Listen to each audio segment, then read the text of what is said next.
PM cares fund, ये नाम तो कई बार सुना होगा, है ना? पर क्या कभी सोचा है कि संसद में इस फंड पर सीधे सवाल क्यों नहीं हो सकते? आज हम इसी बड़े सवाल की तह तक जाएंगे, तो इस पड़ताल को आखिर तक जरूर देखिएगा। देखिए, ये पूरा मामला एक सरकारी निर्देश से शुरू हुआ, जिसने इस फंड को कह सकते हैं कि एक तरह के सुरक्षा कवच में डाल दिया। लेकिन ये कहानी सिर्फ एक फंड की नहीं है। नहीं, ये मौका है ये समझने का कि हमारे लोकतंत्र में ट्रांसपेरेंसी यानी पारदर्शिता और अकाउंटेबिलिटी यानी जवाबदेही, ये बड़े-बड़े शब्द असल में काम कैसे करते हैं। तो ठीक है, चलिए शुरू करते हैं। कहानी की शुरुआत होती है वहीं से जहां ये पूरी बहस असल में गरमाई, यानी संसद के गलियारों से। तो हुआ ये कि 30 जनवरी 2026 को प्रधानमंत्री ऑफिस यानी पीएमओ ने लोकसभा को बताया कि भाई देखो, इन 3 खास फंड्स पर कोई सवाल नहीं लिया जाएगा। बस इस एक निर्देश ने इन फंड्स को एक शील्ड दे दी। अब क्वेश्चन आवर हो या जीरो आवर, मतलब वो वक्त जब सांसद सरकार से सीधे सीधे कड़े सवाल पूछते हैं, उस दौरान इन पर कोई सीधी पूछताछ नहीं हो सकती। सुनने में शायद ये छोटी बात लगे, पर इसके मायने बहुत गहरे हैं। तो फिर सरकार ने क्या वजह दी? बड़ा दिलचस्प है। सरकार ने संसद के ही नियमों का हवाला दिया। उनका तर्क यह है कि देखिए, रूल 41 कहता है कि सवाल उन्हीं चीजों पर हो सकता है जो सरकार की सीधी जिम्मेदारी हो, और दूसरा नियम यह कि सवाल ऐसी संस्थाओं पर नहीं हो सकता जो सरकार को सीधे तौर पर जवाबदेह ना हो। अब क्योंकि ये फंड सरकारी बजट से यानी हमारे आपके टैक्स के पैसे से नहीं बने हैं, तो इन्हें सरकार की सीधी जिम्मेदारी से बाहर माना गया है। ये एक टेक्निकल पॉइंट है, लेकिन बहुत जरूरी पॉइंट है। अच्छा, तो इस पूरे विवाद को ठीक से समझने के लिए पहले हमें इन तीनों फंड्स को जानना होगा जिनके बारे में ये सब कुछ हो रहा है। आखिर ये कौन से फंड हैं और इनमें क्या फर्क है? आइए एक एक करके देखते हैं। सबसे पहले बात करते हैं पीएम केयर्स की। ये सबसे नया है और शायद सबसे ज्यादा चर्चा में भी रहा है। इसे खास तौर पर कोरोना महामारी से लड़ने के लिए 2020 में बनाया गया था। अब यहाँ जो ध्यान देने वाली बात है वो है इसका स्ट्रक्चर। ये एक पब्लिक चैरिटेबल ट्रस्ट है और इसके अध्यक्ष खुद प्रधानमंत्री हैं। साथ में रक्षा, गृह और वित्त मंत्री भी ट्रस्टी हैं।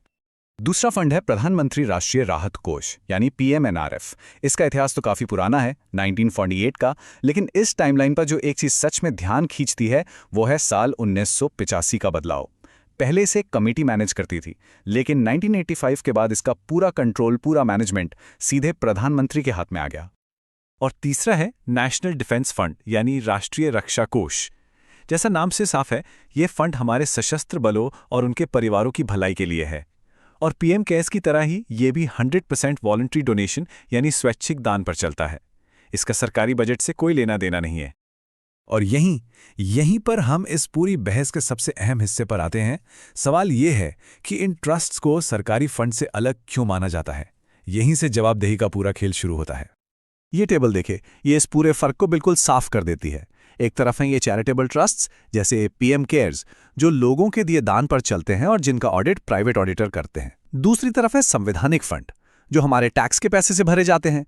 लेकिन सबसे बड़ा, सबसे जरूरी फर्क आपको आखिरी 2 लाइनों में दिखेगा। सरकारी फंड पर संसद की पूरी निगरानी होती है और सीएजी मतलब भारत का जो सबसे बड़ा ऑडिटर है वो उसकी जांच करता है।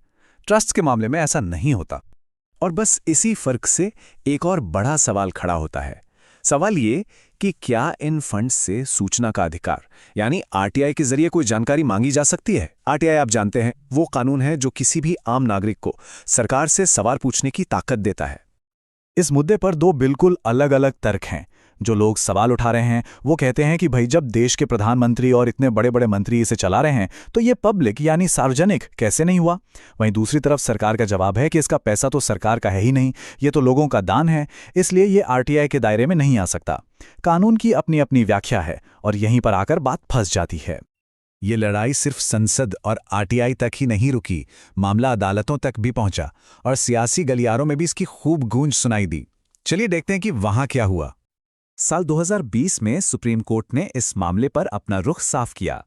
कोर्ट ने कहा कि पीएम केयर्स एक स्वैच्छिक ट्रस्ट है और जो नेशनल डिजास्टर रिस्पांस फंड है वो एक कानूनी फंड है, स्टैट्यूटरी फंड। दोनों के मकसद अलग अलग हैं, इसलिए एक का पैसा दूसरे में ट्रांसफर नहीं किया जा सकता। कोर्ट ने दोनों की अलग अलग कानूनी पहचान को बनाए रखा। और फिर हाल ही में दिल्ली हाईकोर्ट के एक फैसले ने इस मामले को एक और भी दिलचस्प मोड़ दे दिया। कोर्ट ने एक नई बात सामने रखी कि भले ही पीएम केयर्स को स्टेट मान भी लिया जाए तो भी उसका निजता का अधिकार यानी राइट टू प्राइवेसी हो सकता है, खासकर दान देने वालों की जानकारी को लेकर। इस एक तर्क ने पूरी बहस की दिशा ही बदल दी। और जाहिर सी बात है, इस मुद्दे पर राजनीति भी खूब हुई। विपक्ष का आरोप है कि ये हजारों करोड़ रुपए की जवाबदेही से बचने का एक तरीका है, एक तानाशाही कदम है। वहीं सरकार का बचाव ये है कि पिछली यूपीए सरकार ने भी तो यही किया था। उन्होंने भी डोनर्स की प्राइवेसी का हवाला देकर पीएमएनआरएफ को आरटीआई से बाहर रखा था। तो आखिर में हम एक बहुत ही बुनियादी सवाल पर आकर खड़े हो जाते हैं। एक लोकतंत्र में मुश्किल हालात से निपटने के लिए फ्लेक्सिबल फंड्स की जरूरत तो होती है, लेकिन उतनी ही जरूरत पारदर्शिता की भी होती है।